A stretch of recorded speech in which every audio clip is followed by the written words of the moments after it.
It's game week, so here we are. We got Frank Reich talking about Shaq Leonard. We got him talking about the Houston Texans. A lot going on, a lot to hear from with Frank Reich. Okay, week one is here, right? We all feel the excitement, right? There's been a natural and progression to everything, so I think everybody's excited. A lot of good preparation. We had a little good work today. We went walk through today / jog through. Decided the last minute I was going to have one full speed period. Just decided wouldn't be the best thing to do. They had the weekend off. Just wanted to get a walk through / jog through in today. So excited about the week. Listen, I know we're going up against on the road division opponent against a very good football team that's very well coached and be very well disciplined. I just think back to our second game against them last year. It's 10-0 at halftime. It's a tough game. So I know we expect a good effort. I expect a good week of preparation from us and look forward to the game. Frank, is there any element of the unknown in terms of trying to know what they're going to do since Lovey's the head coach now and changed up the offensive coordinator and everything? Yeah, no doubt, especially on offense, right? With Pep, being the coordinator, there is that little bit of element of unknown. Every team faces it week one for the most part, even if it's a same coordinator. You've had a whole off season to work on a couple change ups, a couple, complement things that you've done. So just got to play good sound football. Frank, have you guys voted on captains yet? That is happening today. We'll report those to you on Wednesday. Frank, along the same lines as Joel's question, do you have some element of surprise, maybe advantage offensively? You had the same scheme, but your quarterback. Same scheme, new quarterback. We've had that every year, and so yeah, there is that. I mean, how much? I think there is a little bit of that. Or are they just sticking? Are we sticking with what we've done? Or how much of it?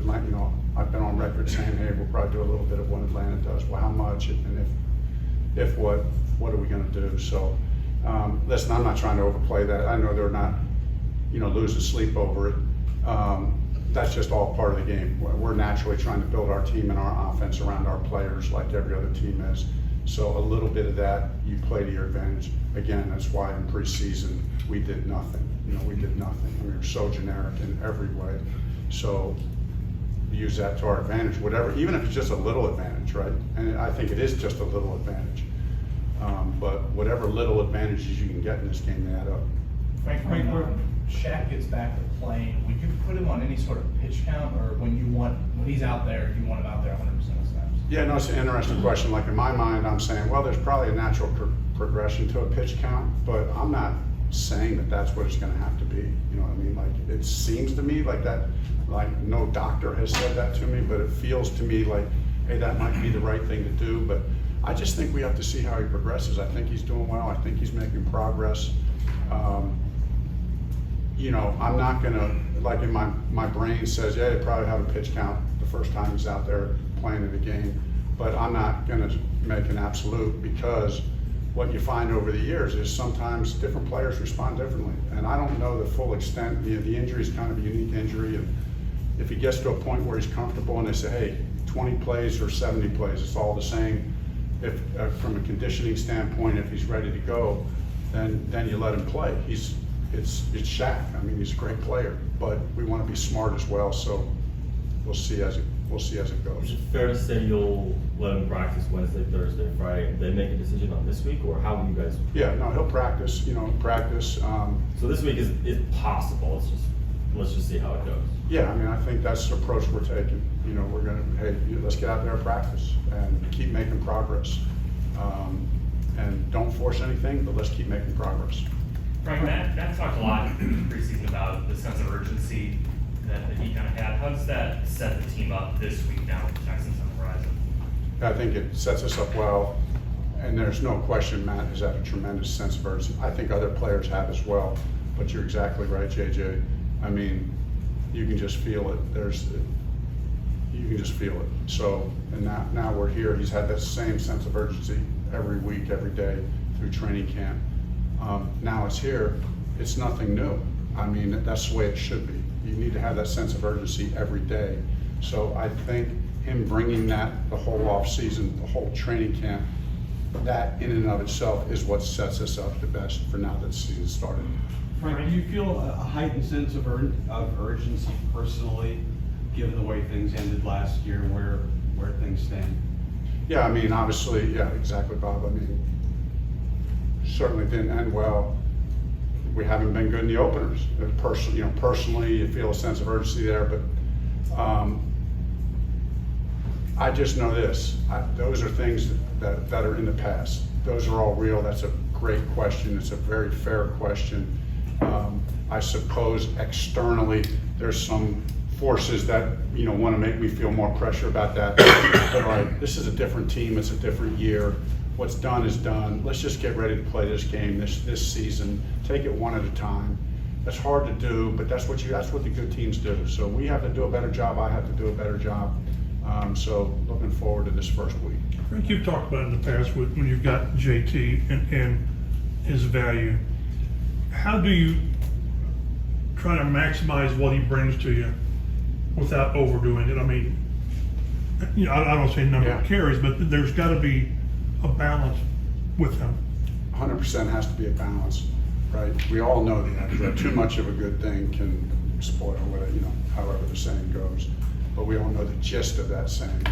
And you just don't want to be out of balance. It's better to be balanced. And that's what we want to do. The question comes is, well, how are you going to define balance? Well, everyone in this room may define balance a different way. For us, in my mind, I have a certain number of carries, what that means, and a certain number of touches and targets that means, and what it doesn't mean. And it doesn't also mean that you never go out of balance for a little bit. I think we all fall out of balance at a little point. Hey, we're a little run heavy this week. Okay, let's get back on track. Or hey, we're a little pass heavy. Let's get back on track. That's the game that you play. In general, are you at like 55-45 pass run? Just in general, where it feels. I think it's somewhere in there. Yeah, I think it's somewhere close to there. Yes. Is the number of touches for JT, is that something that you guys went through this offseason and tried to figure out where the line was based on? Yes, we exactly went through that whole exercise, Joel. Looked at every back who's had a lot of touches. How many touches did they have in their career? What was the flow of their career as they had to? We did. That's what we do. So, like you guys, we lay awake at night looking at all those numbers. Once you get to the off season, does he fall in the same category of those guys? So, what's going to be our number? I sat down with the offensive staff. I still remember the meeting, and we talked through not only JT, we talked through every player on our offense, what it could look like. What would the ideal scenario be? How many touches would JT get? How many would he get? How many would Pittman get? What about our receiver core? This young group of receivers. How are we mixing it up with them? What about our tight ends? At that time, we hadn't even drafted yet, so wasn't sure what that was going to look like. So, in base, how many is our tight end? And ideally, how many do our tight end room get? We kind of look at those things as we're formulating, but then you have to adapt and adjust as you see the players, as you feel what we're doing, as you see what the quarterback likes. That's the fun part about it for us. And when you got great players that you want to get the ball to, it's fun to think through that stuff. Who does when you guys do a numbers workup like that on all the backs? Is that the analytics guys? Yeah, it's George Lee and John Park, and they're phenomenal. They're, in my opinion, the best in the business. I give them a million projects. Like there's a million. I'm sitting around thinking, hey, can you guys check this? Can you check this? And then bam, it's on my desk. It's on my desk. It's like it is. Can we get a list of all that? Yeah. No, it's really fascinating. Yeah. No, it's really good stuff, and they contextualize it well as well. There's, hey, here's the raw data, but hey, help me contextualize that. What are the nuances to this? And they're reading my mind half the time, right? So, hey, I know you asked for this, but when we started looking into it, you have to consider this, this, and this. Oh yeah, I didn't even think about that at first, but yeah, you're right. So they're excellent. It really helps me out a lot, in a lot of ways. Gus said a couple more. Gus said last week, whether Cross starts or not, it's clear he's going to play. Have you ever had a player one day removed from their 21st birthday contributing in this kind of a role?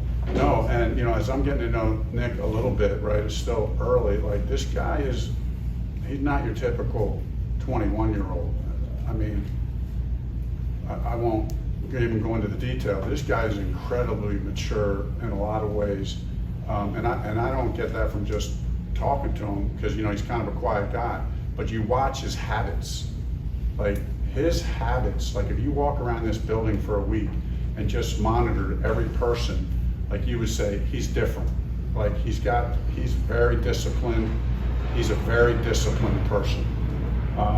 So I think he's positioned himself well to play early. You mentioned there's Okay, last an one. element of surprise with Matt Ryan, quarterback a little bit. How much do you think there's there for the defense, the new scheme, and how intrigued are you to see what that finally looks like? Yeah, I mean, I think it is. I mean, that's what everybody knows what Gus has done and will do, but are we gonna do anything different on defense? Or are we just gonna play the Seattle 3? So that's the little bit of what we don't know what Pep Hamilton and that offense is gonna do, but they're not 100% sure, hey, is Gus adding anything to his arsenal since this is a fresh start. That's the game within the game that we all love. I mean, it's really a fun part of it, right? To sit there and talk about, hey, what's gonna happen? What are they gonna do? What are we, I mean, that's exciting. That's Frank Reich, and I think it's kind of a different Frank Reich. I think Reich sounded more confident today. He wasn't backtracking. He wasn't apologizing. He didn't say, listen. I think it was a different kind of Frank Reich. I like the way he's looking at this season. I thought that he gave us some things, interesting little nuggets about what went on during the offseason. I thought Frank Reich was really interesting today. Colts, 8-point favorites this weekend at Houston. See if they can get off to a 1-0 start for the first time since 2013.